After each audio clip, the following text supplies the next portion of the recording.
Na função modular, pelo menos essas mais simples, ele vai estar diretamente relacionado com o gráfico de função do primeiro grau e de função do segundo grau. Aí depois a gente vai ver as mais complexas, ou definindo elas por função de várias sentenças. Mas essas mais básicas, a lógica é a seguinte: f de x igual a módulo de 5x mais 20. Você vai olhar, por enquanto, só para o que está aparecendo aqui dentro. Esquece que é uma modular. Finge que é só uma função do primeiro grau, 5x mais 20. Então, se é uma função do primeiro grau, a gente já sabe que o gráfico dela é uma reta. Essa reta é crescente, intersecta o eixo y no valor do 20. Tudo isso a gente já viu. Tá aqui, no 20. Para saber onde cruza o eixo x iguala a zero.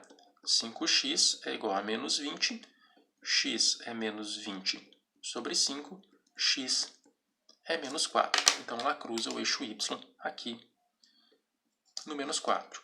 Esse seria, então, o gráfico da reta 5x mais 20. Mas qual que é o grande detalhe? A gente não quer o gráfico dessa função, a gente quer o módulo dessa função. O que vai acontecer? Olhando para esse gráfico, veja que à esquerda do menos 4, o gráfico está para baixo do eixo x. Se o gráfico está para baixo do eixo x, significa que a função é negativa. E o módulo transforma isso em positivo, ou seja, tudo que está aqui para baixo vai ficar rebatido, espelhado para cima do eixo x. Então, esse trecho, na verdade, fica positivo. Ele fica para cá. À direita do menos 4, o gráfico já estava acima do eixo x, ou seja, já era positivo. E módulo de coisas positivas continuam exatamente iguais. Esse é o gráfico, então, da função modular 5x mais 20. Não leva isso daqui em consideração, tá? O gráfico é só o que está em vermelho. Essa retinha aqui embaixo foi só uma construção auxiliar para a gente esboçar o gráfico dela.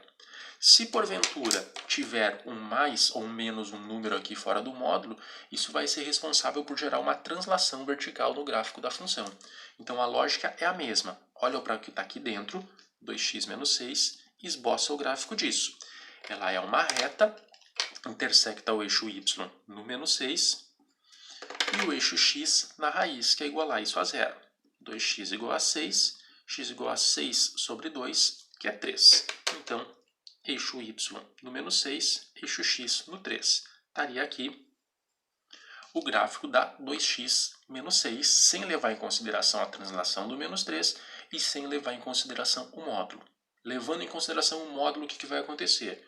Tudo que está para baixo do eixo x é rebatido para cima, se torna positivo.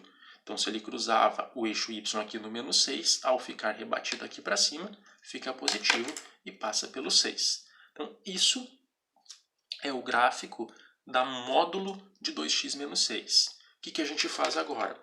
Como existe essa translação vertical de 3 unidades, significa que ele vai pegar esse gráfico e deslocar 3 unidades para baixo.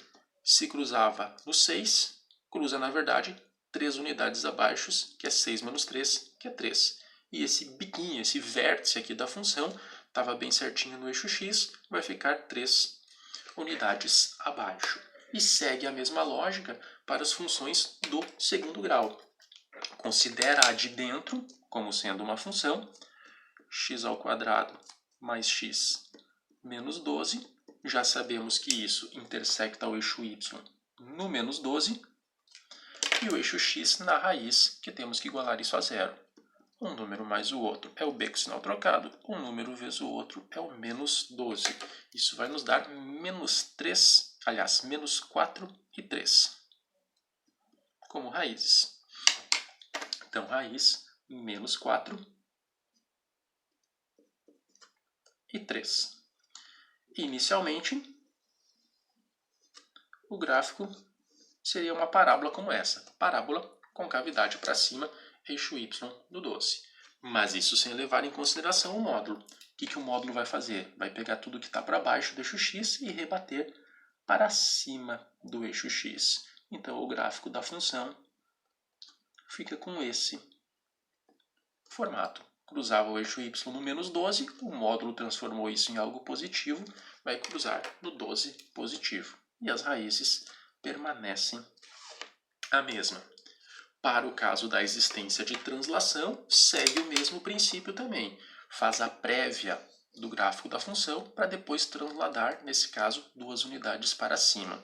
Então, menos x ao quadrado mais 2x mais 8, vamos achar as raízes dessa função, porque a gente já sabe que é uma parábola com concavidade para baixo com eixo y no 8.